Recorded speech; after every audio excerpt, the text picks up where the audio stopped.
Дэлхийн улс орнуудад аж үйлдвэрчсэн нийгмээс мэдээлэл шилжсэн эренчилж хөвөл явц улам эрчимжин нийгмийн баялаг үнэт зүйлсийг бүтээх их сурвалж нь мэдлэг мэдээлэл гэдгийг дэлхийн нийтээр хүлээн зөвшөөрч улмаар улс төр эдийн засаг нийгмийн бүхэл хүрээнд мэдээлэл харилцаа холбооны технологиг өргөнөөр нэвтрүүлэн ашиглаж байна. Иймээс дэлхийн олон орон холбоо мэдээллийн дэд бүтцийг бий болгох үндэсний хөтөлбөрийг дэвшүүлэн хэрэгжүүлж байгаа билээ. Тэгвэл тэдний гол хүрэх гэсэн үр дүн хийгээд бидний хөгжлийн амбиц хааш явж байна вэ?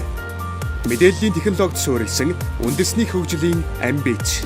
Цахим засаглалыг нэг ойлгоход бол хамгийн түрүүнд бол хөгжил хаашаа явж байгаа дэлхий гэдгийг харах хэрэгтэй байдаг. Энийг бол ерөнхийдөө Солонгосын цахим засаглалын бол гаргаж ирсэн нэг ийм зураг л байдаг их сонирхолтой. Тэгээ тэр нь ямар учиртай вэ гэхээр ерөнхийдөө бид нар компьютер байхгүй байх үед 1960 онд ойролцоо болохоор бид нар ийм төмөр цаасан кабинетыг нэг 100 хүн тойроод гүгээд байсан байгаа. Төрийн үйл ажиллагаа явуулж байхад эсвэл хувийн их юм уу? Тэнгүүд байдсан 2000 онд яасан бэхээр нэг хүнд нэг компьютер олсон. Тэр компьютертай нөгөө хүн чинь харьцаад нэг харьцаад бас мэдээл хүн хоёр. 2020 он буюу бидний 2000 оноос 2020 оны энэ завцар юу харагддаг вэ гэхээр тухайн хүн годамжинд явж байхад мэдээлэл нь тэр хүнийг тойрдог болсон. Гэхдээ ганц ялгаатай юм нь мэдээлэл өөрөө тодорхой нэг девайс буюу төхөөрөмжн дээр сууж тойрдог болсон. Тэгээ энэний болохоор Солонгосын эрдэмтэд бол тооцоосноор нэг хүнийг нэг 50 девайс төхөөрөмж дээр мэдээлэл тойрч эхэлж байна. Ингээд алстаа 2040 онд болохоор юу болох вэ гэхээр тухайн хүнийг ухаалаг гар утсаар дамжуулан ерөөсөө мэдээлэл нь өөрөө 100% тойрч эхлэх юм байна.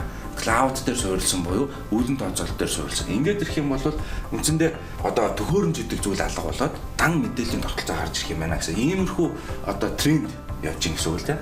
Энэ донд цахим засаглал өөрөө ямар хэмжээтэйгээр оролцох вэ гэхээр үндсэн элементийн хөнгөвчлөөд харахаар нэг тийм энэ мэдээлэл нь өөрөө болохоор ийм single source-ийн big data гэсэн томьёон дотор real time-аар ажиллаж идэг ийм мэдээлэл байх юм байна. Тэгээд ерөөсөө цаг хугацааг хэмнэж аж аргалын индексийг өндөрт болгох зүйл ярьж байгаа. Тэгэхээр анх болохоор ярихаар манай юу гэдэг юм. За үйлчлэгээ гэдэг зүгээр нэг модуль авч үзэхэд хүмүүс очрлоо. Энэ хүмүүс очрлохоор их бухимдуу очрлоо. Яагаад энэ очрлоод байгаа юм гэхээр энэ хүн зогсоод амьдрах хугацаанаас хугацаа алдаад байгаа байхгүй. Эргүүлээд уур бухимдалтай болохоор төрийн албан агчийг хүн зурталтай авилгал авдаг, ажиллаа хийдгүү гэх мэтлэн шүүмжилдэг. Гэхдээ төрийн албан агч өнөөдөр бас нэг том зовлонтой. Энэ нэг олон цаасуудыг чинь уншиж тэр хүмүүс зөв үйлчилгээг өгөхийн тулд хугацаа бас өрнэ. Инхээр үндсэндээ болохоор хоёр тал хоёулаа хохироод байдаг.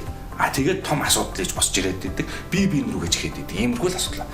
Гэтэл цахим засаглалын гол үндэс нь юу вэ гэхээр энэ их цаасан дээр байгаа бүх мэдээллийн зэгцлээд аваачаад технологийн хамгийн өндөр түвшнийх нь мэдээлэл дээр буулгачих юм бол үндсэндээ эргэн хүн болохоор өөрийнхөө ноутбук байна уу өөрийнхөө гар утсаар холбогдоод энэ мэдээлэл яг хэрэгтэй гэсэн мэдээлэл авч төрийн үйлчлэгийг авснаар хугацаагаа хэмнэж амьдралынхаа аж аргалын индексийг дээшлүүлэх.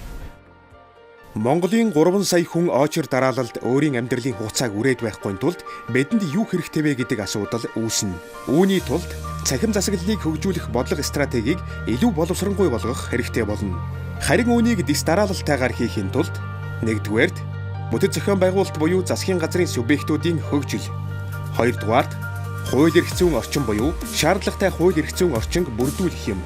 Үүнд цахим засаглалын тухай малгай хууль, цахим гарын үсгийн тухай хууль, төрийн мэдээллийн системийг удирдах тухай хууль, олон нийтийн оролцоог хангах тухай хууль, Монгол улсын өгөгдөл хамгаалах хууль, мэдээллийн системийн аюулгүй байдлын арга хэмжээний тогтолцоо хэрэгтэй.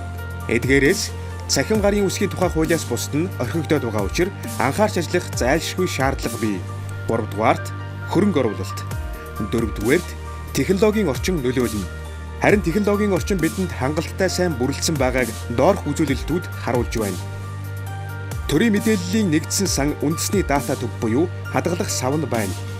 Монгол улсын 3 сая иргэний 2.4 сая буюу 3 хүн тутмын 2 нь интернет хэрэглэж байгаа. Үүний 84% нь Улаанбаатар хотод, 13% нь аймгийн төвүүдэд, 4% нь сумдын төвүүдэд байна. Дээрхийг дагаад эцсийн төхөөрөмж буюу хамгийн өргөн ашиглагдаж байгаа гар утасны хэрэглээ хурдцтай өсөж байгаа. Ухаалаг гар утас хэрэглэгчдийн тоо өмнөх оноос 8.4%-аар өсч 1.9 сая ширхгээр нэмэгджээ. Үүнээс цахим засаглал буюу төрийн сервисийг иргэд олон нийт хүлээн авахд бэлэн болсон байгаа нь харагдаж байна. Харин бид сүлжээгээ хэр ашиглаж байгаа буюу дотоод контент хэр явж байна вэ гэвэл ITO-ийн үзүүлэлтээр 2015 онд манай улс сүлжээний хувьд дэлхийн 200 орноос 61-р байранд орж байгаа юм. Олон улсын туршлага дээр болохоор төрийн үйлчлэгийг захимжуулснаар төсөв болгон иргэдийн хэмнсэн мөнгө үзүүлэлт хийгээд байгаа юм. Өөрөөр хэлбэл бид нар айгүй одоо захим засаглалыг яриад захим засаглал хийж байгаа гэхээр мөнгө хийх гээд байгаа юм биш. Бид нар мөнгө хэмнэх, хугацаа хэмнэх асуудлыг яриад байгаа юм. За эдийн засгт гаргасан үр дүнгээр ингээд харахад бол захим засаглал хэрэгжүүлснээр эрэг дүнд буюу далд эдийн засгийн буурал энэ яг бүр бодит тоолгоор харахад 2010 оноос одоо 1000 евроор гаргаж байгаа. Зөв энэ гол тодруулах юм 2010 оноос 14 буюу 4-5 жилийн хугацаанд татврын одоо далд эдийн засаг алга болоод татврын өсөлт бол жигд ингэж нэмэгдсэн байна. Ухаандаа одоо далд эдийн засаг хурмигдаад хүн болгон татвараа төлж эхэлснээс болоод татврыг нь бол авж байгаа хэмжээ бол өсөөгүй. Ажил бол нийт хамрах хүрээ нь бол ийм хэмжээтэй өсөж байна. Энэ юу гэсэн үг гэхээр татвараа ч гэсэн их хэрүүлэр хурааж байна. Тэр нь төсөв нь бол маш сайн бүрдэж байна гэсэн. Эстони улс цахим засаглалаараа дэлхийд тэргүүлдэг. Тэд төрийн 4000 үйлчилгээг цахимаар үзүүлдэг бөгөөд энэ үзүүлэлтэнд хүрэхэд 10 жилийн хугацаа зарцуулсан. Харин манайх Эстоны жишгээр сүүлийн 2 жилд хэрэгжүүлж эхлэхэд төрийн 18 үйлчилгээг цахимаар үзүүлж чаддаг болжээ. Харин манайх 2013-аас 2015 онд ямар ажил хийж хэрэгжүүлв? Замын цагдаагийн бэлэн бус торгуулийн систем. Энэхүү систем хэрэгжснээр бэлэн бус торгуулийн орлого 4 дахин нэмэгдсэн. Камерын торгуулийн систем буюу замын хөдөлгөөний удирдлагын төв. Гадаадын эргэн харьяатын асуудал эрхлэх газрын e-immigration. Гадаад харилцааны яамны цахим виза, түц машин буюу киоск, албан журмын даатгал, татварын ерөнхий газрын цахим татварын үйлчилгээ, худалдан авах ажиллагааны газрын цахим тендер, баримт буюу нотус тус хэрэгжиж үр дүнгээ өгч байна. Төрийн үйлчилгээг цахимжуулснаар манай улс өмнөх оныхтой харьцуулахад одоо үзүүлж байгаа нийт 18 цахим үйлчилгээнээс 22.4 тэрбум төгрөг буюу 11.2 сая еврог хэмнэж чадсан байна. Бид үйлчилгээгээ нэмээд байх тусам хэмнэх бололцоотой бүх зүйлээ хэмнэж Монголын эдийн засаг үр ашигтай зарцуулагдах боломж бүрдэж байна. Монголд ирээдүйн захимаар авах юм маш яаралтай ерөнхийдөө том төсөл болгож хийх бол үндсэндээ 3 юм байна. Нэгт цахим гэрээ хиймээр юм. Гэрээсээ гаралгүйгээр эсвэл офисоосоо гаралгүйгээр өөр байгууллагатай захим гэрээ хийдэг болмоор. Бид нар 15 минутанд компани байгуулдаг хэмжээнд баймаар. Одоо том амжилт. Тэгээд гэрээсээ гаралгүйгээр захим сонгуул хийдэг баймаар. Захим гарын өсгийн тусламжтайгаар. За энийг зөв тавьж гарах юм бол бид нар ойрын хугацаанд эдрийг үндсэн энэ үйлчлэгийг хийгээд бол босны бол хурдтай хөгжинэ гэдэг бол юм байна. Тэгээд эстончууд хамгийн сүүлд саяны 2016 оны байдлаар мобайл засаглал руугаа шилжсэн байна. Тэгээ энийг хамгийн амархан ойлгох концепт нь ерөөсөө дон гэж ингэнгүүт инк бол таны жолооны үнэлтийн хүчинтэй хугацаа дуусгах төгөж байгаад бол таны аягаар илгээхийг зөвшөөрнө засгийн газар тийм үгүй гэсэн 2 конотод ирэх. Одоо би нэг хаач ажиллаа игээд ингэ явж байгаа. За би тэгээд тэрэн дээр тийм гээд тгийгээ зөвшөөрөөгээ дарангууд дон дараах юм хэлээ. Баярлалаа таны жолооны үнэлт гэрээ аягаар тань шуудангаар илгээх болно засгийн газар. Ингээ явцвал бид нар бүр сүултээ нэг газар очиж аплай хийх эсвэл гэрийнхэн компьютерийг харж сууж байгаад янз бүрийн үйлчлэгээ хийх зүс гудамжинд явж итэл одоо жолооны үнэлгээ ингээ сунаад явах жишээний ийм мобайл засгийн газар руу одоо эстонцууд явж байна. Бид нар бас мэдээж зөв гарцыг харж авах та энэ чиглэл рүү явах хэрэгтэй ирээдүйн юм байна гэсэн. Харал тавьсан байл.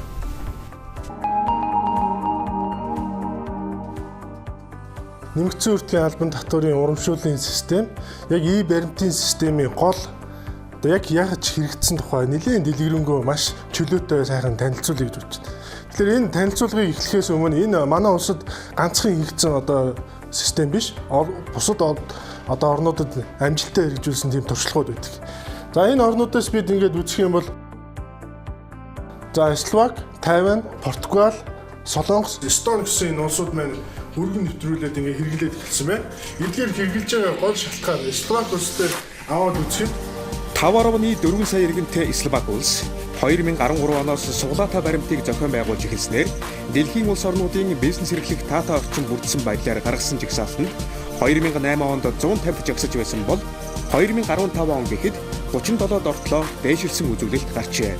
Харин Тайвань улс цахим засаглалыг хөгжүүлснээр далд эдийн засгийнхаа 75%-ийг ил болгож чадсан. Ийхүү олон улсын туршлагадаа Словак, Тайвань, Эстони, Солонгос, Португал зэрэг олон улс үүнийг нэвтрүүлсэн байдаг. Энэ бүх тушаал шийдвэрүүд бол 2014 онд Монгол улсад гараад 2014 оны 9-р сарын 4-ний өдөр нэмэгдсэн өртгийн албан татварын төслийн нэгжийг байгуулад энэ програм хангамжийг зохион бүтээх буюу хийх үйл явц маань эхэлсэн байна. Асуудал хэрхэн шийдэгдэв? Монгол улсад 2014 оны 9-р сарын 4-ний өдөр Монгол улсын засгийн газраас нөөтийн чиглэлээр програм хангамж дэд бүтэж, үүнтэй холбоотой суурь судалгаа хийх төслийн нэгжийг бий болгосон. Үндсэндээ нөөтийн хуулийн шинжилсэн найруулгыг 2015 оны 7-р сарын 9-ний өдөр баталснаар 2016 оны 1-р сарын 1-ээс хэрэгжиж эхэлсэн билээ. Төслийн нэгжийн албажуулах сангийн ам болон гайл татварын байгууллагын дэргэд байгуулад үндсэндээ нэмэгдсэн өртгийн албан татварын хуулийг шинжилсэн найруулгыг 2015 оны 7 сарын 9-ний өдөр батлаад яг хэрэгжүүлэх хугацаанд 2016 оны 1 сарын 1-ээс иргэддээ мөрдүүлээд эхэлсэн байна. Тэгэхээр энэ төслийн нэгж байна 2014 оноос хойш ямар ажил хийсэн бэ гэдгийг харах юм бол үүний хүрээнд төслийн нэгж 2014 оноос хойш юу хийв? 2016 оны 8 сарын байдлаар хэр олон хүнийг хамарч хэрхэн үр өгөөжөө өгч байгаа гэдэг нь байнгын өсөлттэй байгаа тоон үзүүлэлтээс тод харагдана. Өнөөдрийн байдлаар 56219 аж ахуйн нэгж үйл ажиллагаандаа нэвтрүүлж 36911 цэг дээр касси машин ажиллан иргэдэд 2% буцаалт болон суглаатай баримт олгогдож байгаа. Хууль хэрэгжих боломж эдгээр цэгүүдээр дамжин бий болж байгаа гэсэн үг юм. 116 сая 395,332 баримт өнөөдөр хэвлэгдэж, эдгээрээс 136,683 азтан тодорчээ.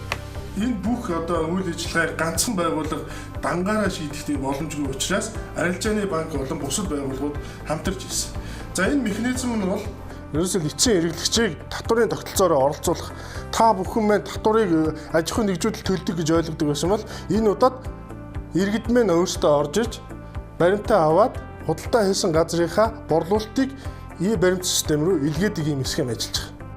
За энэний цаана хариуд нь ямар боломж өгч өгнө гэхээр суглаанд орох бололцоог танд олгоцсон байна.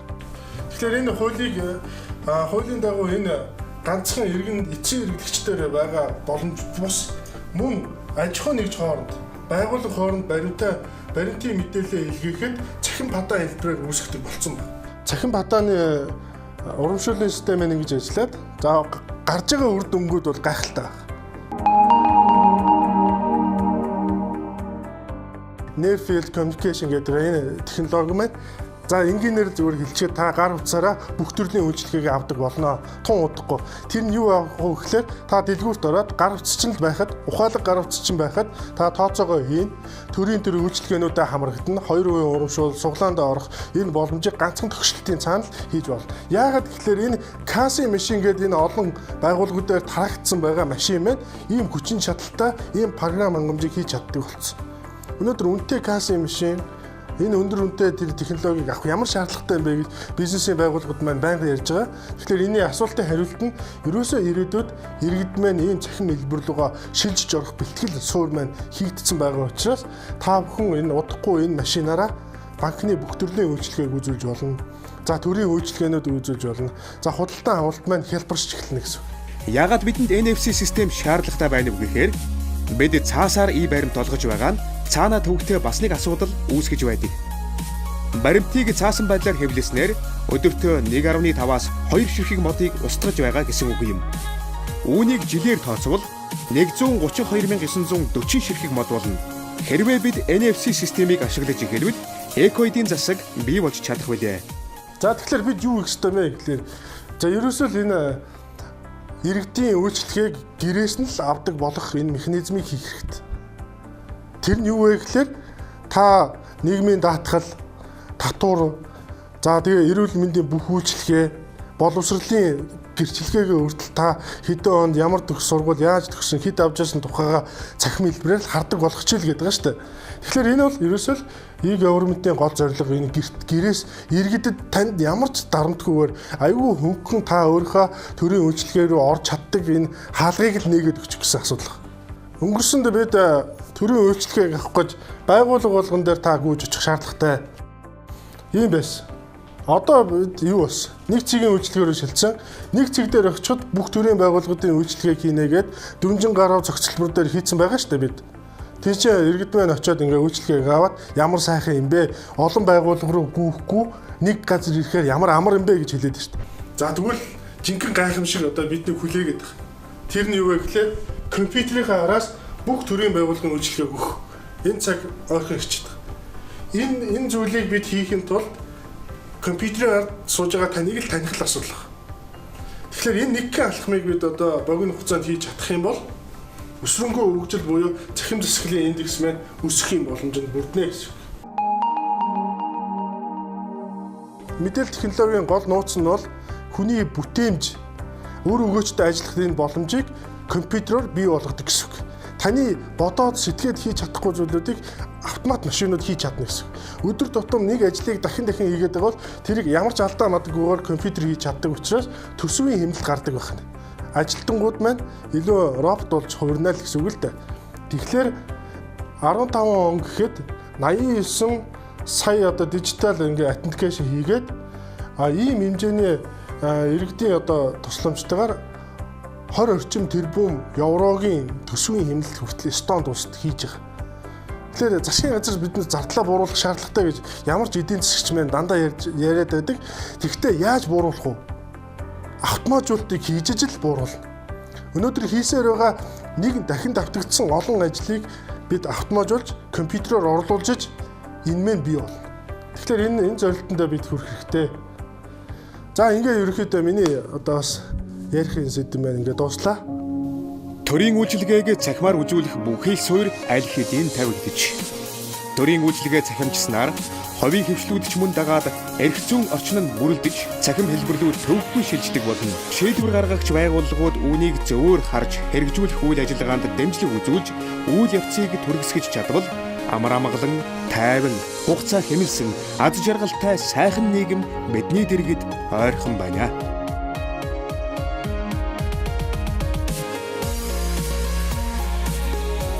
Мэдээллийн технологид суурилсан үндэсний хөгжлийн амбиц